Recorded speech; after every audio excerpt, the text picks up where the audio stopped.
La captura de Nicolás Maduro por fuerzas estadounidenses ha dado lugar, además de un debate jurídico y geopolítico de primer orden, a interpretaciones sobre la naturaleza real de la operación y sobre las condiciones en las que ha podido producirse. Entre esas interpretaciones, la formulada por el teniente general Francisco José Gant Pampols ha adquirido especial relevancia por la autoridad profesional de quien la expresa y por la claridad con la que plantea su hipótesis. Una operación de esta naturaleza, ejecutada con rapidez y sin un enfrentamiento significativo, solo sería explicable mediante un pacto previo del propio Maduro o mediante una traición desde el núcleo más cercano al poder. La tesis parte de un razonamiento estrictamente militar. Capturar a un jefe de Estado en territorio hostil con un dispositivo de seguridad diseñado para impedir precisamente ese desenlace es una de las operaciones más complejas que puede afrontar una fuerza de operaciones especiales.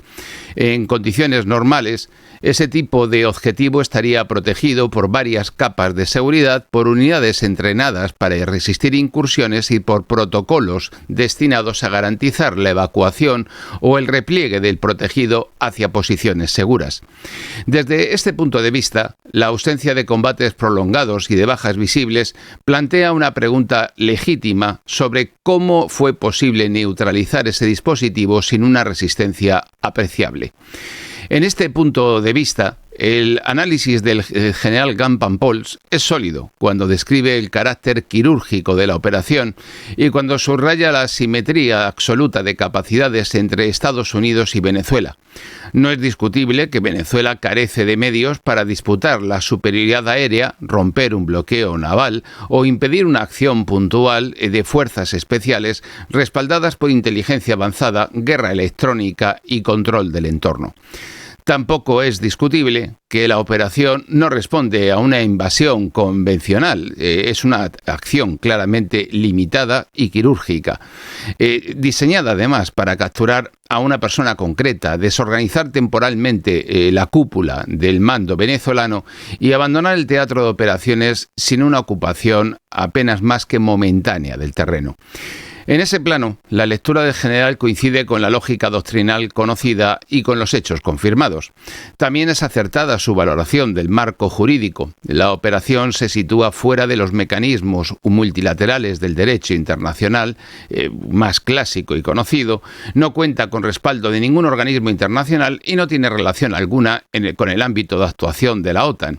Evidentemente, tampoco analiza todo el marco jurídico que Estados Unidos ha desarrollado de forma previa durante todo el periodo anterior, con mayor o menor fundamento, como hemos podido ver en el programa que hemos llevado adelante en el día de hoy.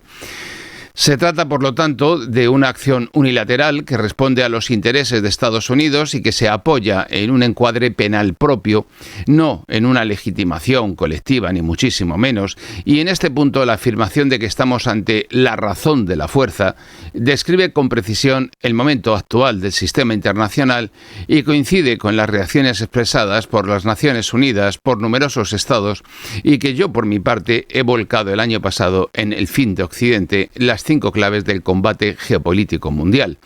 El problema aparece cuando ese razonamiento jurídico correcto en sus premisas se prolonga hasta convertir una inferencia, una simple hipótesis, en una explicación principal.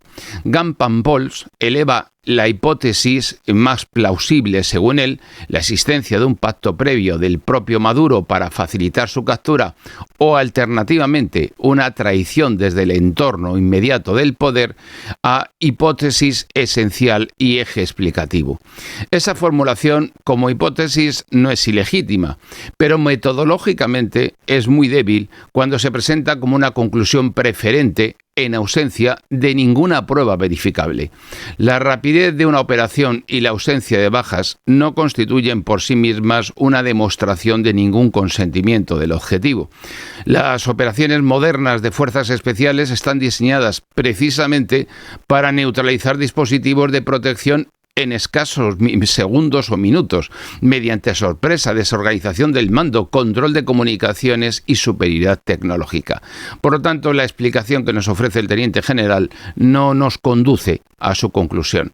La historia reciente ofrece múltiples ejemplos de capturas o neutralizaciones de alto valor en las que no ha existido ningún pacto previo con el objetivo. Es una combinación de inteligencia precisa, infiltración, inhibición de la respuesta y colapso local de la capacidad de reacción por medio de la sorpresa. En ese contexto, la dificultad extrema de la operación no implica en absoluto que exista un acuerdo. Remite sin más a la simetría de capacidades y a la eficacia del planeamiento y de la ejecución. La hipótesis del pacto previo, además, carece por ahora de ningún elemento corroborable. No hay comunicaciones intermediarios, garantías ofrecidas, comportamientos posteriores que indiquen una negociación entre Maduro y Washington. Tampoco se dispone de indicios públicos que sugieran una rendición pactada en términos políticos o personales. Elevar esa posibilidad a explicación central supone confundir improbabilidad con imposibilidad y trasladar al terreno de los hechos lo que en rigor pertenece al ámbito de la conjetura o de la especulación. Evidentemente está afirmando que Maduro ha pactado y ha dejado a todos los demás allí tirados, o que por el contrario ha habido una traición de la que no hay ni sombra de su posibilidad ni prueba de su existencia. Por lo tanto, la segunda opción planteada por Gunn Pauls, la traición interna, aunque resulta más verosímil desde un punto de vista estructural, tampoco requiere la voluntad del propio capturado y es compatible con fracturas internas, cansancio del régimen o incentivos personales, y encaja con patrones conocidos en procesos de colapso de un régimen o de transición abrupta. Pero tampoco esta hipótesis está demostrada, no hay ninguna prueba de ella, no existen confirmaciones independientes de colaboraciones concretas, órdenes de no resistencia o cesiones deliberadas de seguridad o dejación de acciones por parte de las fuerzas encargadas de la seguridad. Es una posibilidad coherente que debe mantenerse en el terreno de la hipótesis y no es un hecho probado. Darla, por lo tanto, como ha ocurrido en distintos medios de comunicación, como una realidad, no tiene ningún sentido. Otro punto discutible del análisis del teniente general es la afirmación de que tras la captura de Maduro no manda nadie. Precisamente lo que ha tratado Estados Unidos de evitar en todo este proceso ha sido el vacío de poder. Es decir, en Venezuela eso de que no manda nadie no obedece a la realidad. Esto es una exageración que significa en realidad pues un exceso en las expresiones del teniente general. Lo que se produce en situaciones de este tipo no es un vacío absoluto de poder, es una fase de indefinición política y de disputa latente por el control de esa cabeza, de esa cúspide, pero no es que haya un vacío de poder, son cosas muy distintas.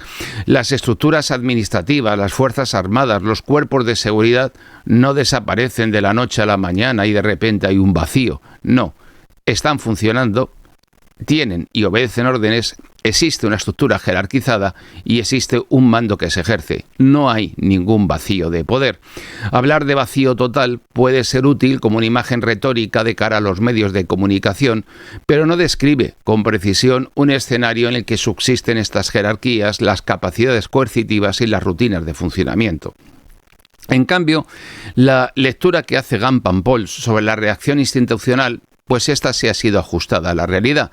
La previsión de condenas verbales sin acciones directas por parte de Rusia, de China o de Irán responde a la lógica de intereses y de limitaciones de estas potencias que hemos venido exponiendo aquí en nuestro canal durante los últimos meses. Por lo tanto, la ausencia de implicación de la OTAN es coherente con el mandato que la misma recibe y con el papel subordinado que en este momento desempeña. Y además en el hemisferio occidental, donde la OTAN no tendría nada ni que hacer ni que decir. Y con una naturaleza unilateral de la operación de Estados Unidos que es la única lógica. La contención europea, marcada por la fragilidad del vínculo transatlántico y por la falta de capacidad para influir en los hechos consumados, encaja perfectamente con los patrones que hemos ido observando en crisis recientes y que hemos venido exponiendo en el canal.